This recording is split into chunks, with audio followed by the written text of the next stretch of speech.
welcome to episode 7 of the driving show. I am in the car headed to the gym. So let me ask you to start off. Have you exercised today? Have you gotten some steps in, gotten your heart rate up?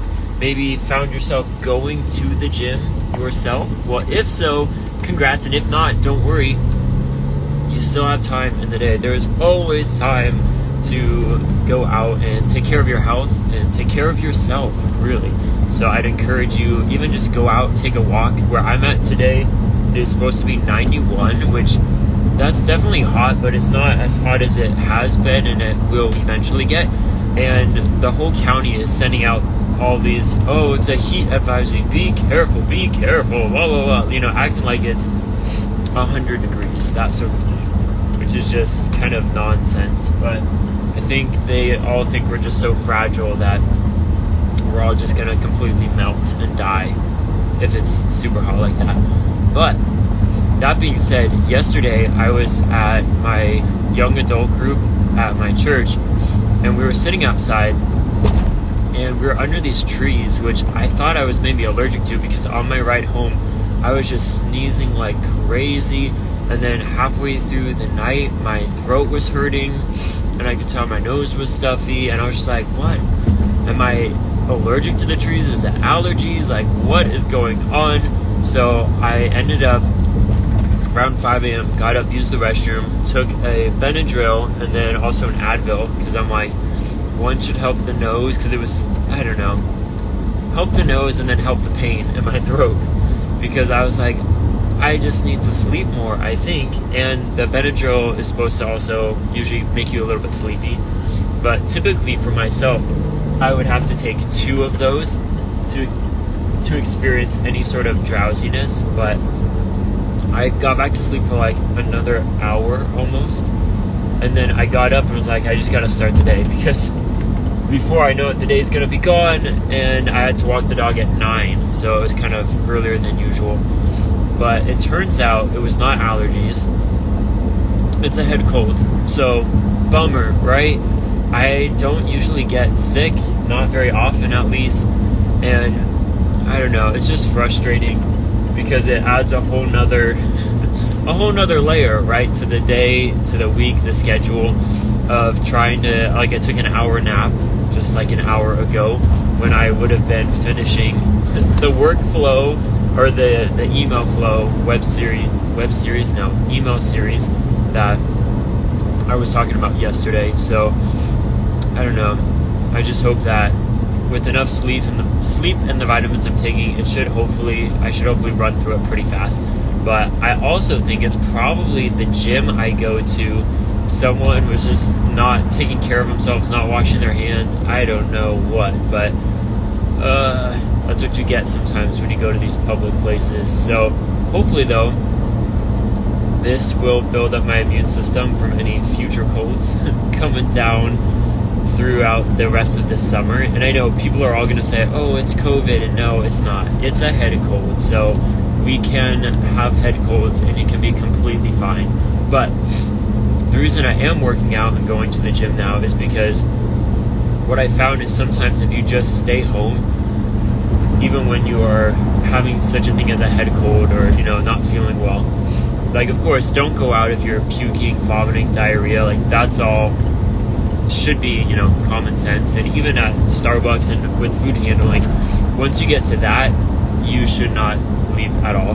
But if it is just like something you're getting over, I found that if you stay at home, you just kind of mope around and just feel worse. But sometimes getting out of the house helps trick your body to being like, okay, we're gonna keep going. And then I even found that swimming, so I'm just gonna swim today rather than do some of the either weightlifting or calisthenics work that I did yesterday and that I try to do each time I go, because when I've swam, I can do it like very calm, low key, and it also clears out your sinuses really well.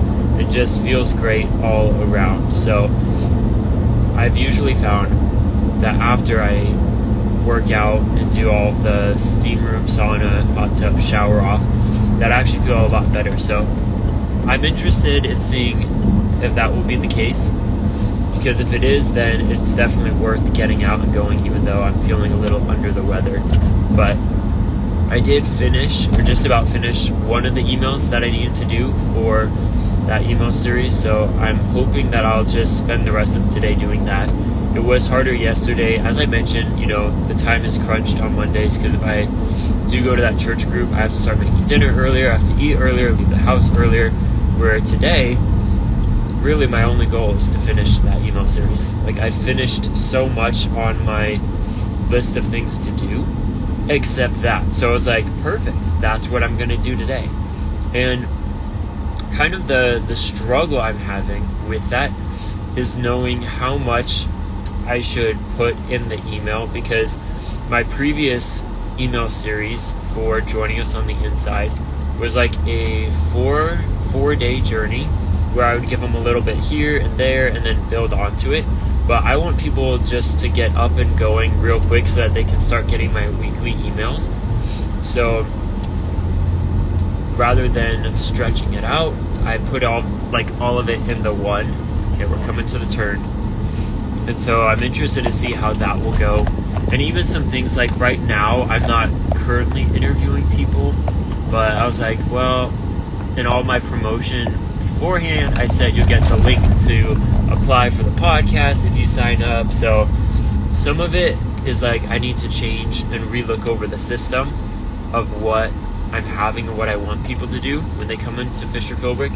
But then also at the same time, I need to finish this, so I don't want to let that... I don't want it to let it stop me from what I'm doing. And that's something you may find if you have your own small business, of knowing like there's always going to be things you need to change. And if you wait until everything is perfect, well, guess what? That's never going to happen. So right now I'm definitely in the mode of like, let's just get it up and going, and then I can rework and take a second look at everything and then figure out like, do I really want to send them not all over the place, but for example, for my website, fisherphilbrick.com, I spent a ton of time building out like a kind of a journey you can go through if you're a current or aspiring business owner. You choose which one you are, and then it takes you through like questions and exercises, things you can do. So I'm like, wow, this is actually a ton of work, because I was thinking about just getting rid of the website, and I'm like, there's a lot of great stuff here. So 2 different routes I could go of like, keep the website there, and that's what I'm doing now, because I don't have time to make something new. Or, going forward, I can put all of that into a presentation, kind of like the masterclass I'm doing, but different, and just have that as like, go ahead, watch this video, and if you want to take notes and do the exercises, like, you can do that. Because I think that might be a little bit easier, because the mentor that I have on his paid emails that I join, he shares like maybe at least three different links to like a workshop he's done, like just one day of it. So you don't get the full thing, but if you want, you could buy the full thing. So that's an idea of something I could do as well. So there's definitely a lot of ideas, and I always tell people I'm never short on ideas. It's always just short on time, money, resources, all of that good stuff.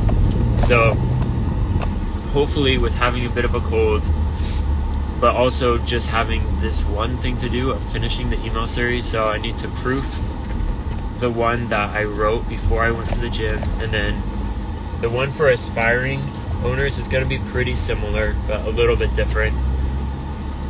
Hoping I can get that done, which I should be able to. So I'm actually going to leave it there for you now, but I will say, maybe I'll close with some encouragement. The email I sent out today to the list was about how you need to be comfortable with being uncomfortable. So that's a big thing if you're a business owner, and even in life, is that a lot of times we create just this awesome, comfy little lifestyle and, life for ourselves. But as soon as something breaks into that, we're always thrown off, and starting a business is definitely something that does that. And so Sorry, I'm parking, and there's not much parking, so I had to like squeeze in. But basically, the people who have succeeded in life, they are the ones that have been okay with being uncomfortable. They've gotten uncomfortable to create the future and the life they want to live. So that's what I wrote about today. You can actually find it if you go to fisherphilbrick.beehive, beehiiv.com. Maybe I'll link it in the show notes too. I just realized on YouTube I can do that. But I think it's a cool and a pretty well written article, but you'll have to let me know what you think of that as well. Or, as soon as I get this welcome series, then you can just sign up and join us, and then you'll get it directly sent to your inbox. But with that, go out, make sure you get some exercising in today, live a healthy life, even if you're sick, because you'll get yourself well on your way to being healthy again. But have a great day, and I'll talk to you guys tomorrow.